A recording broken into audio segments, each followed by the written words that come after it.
Hi, I'm Jill Wignall. I'm going to show you how to do chain stitch for week 3 of the Slow Stitch Sew Along.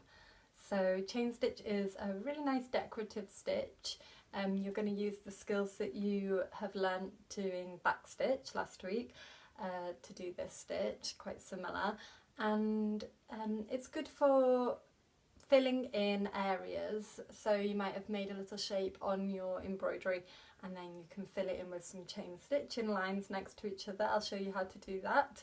And you can also use it like back stitch as a line to create lines and drawing on your embroidery. So I hope you have fun with chain stitch this week, and I'd really like to see what you make. There's two main ways that I use chain stitch. The first is to create lines or shapes on your embroidery that you can then fill in if you want to, and the other way is to use chain stitch to fill in a area. So I'm going to show you how I use chain stitch to fill in an area. So first I come up until the knot hits the back, and then I go down where I came up originally. Where my needle comes out, that is going to be the length of my stitch. So I push my needle out slightly and make sure that the thread is under the needle. This is going to be my little chain.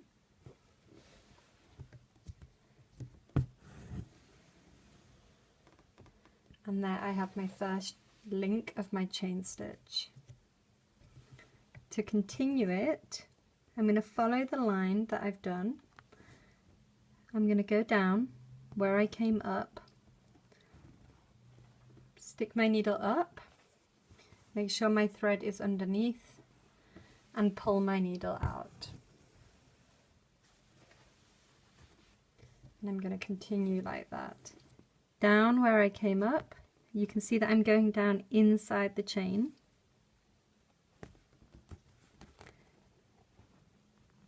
Up where I want my chain to end, and I make sure that I go, my thread is under, and I pull the needle through.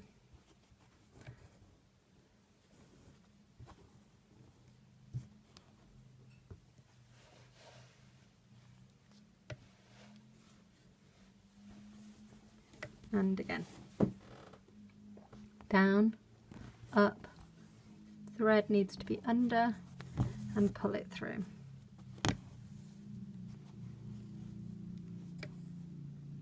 Down, under, thread needs to be under, and pull it through. Down, under, thread needs to be under, and pull it through. To fill in the shape that you've made with your chain stitch or back stitch, or however you made your shape, if you want to fill it in with chain stitch, then you can do one line of chain stitch and then another line of chain stitch next to it, and then continue like that until you've filled your space.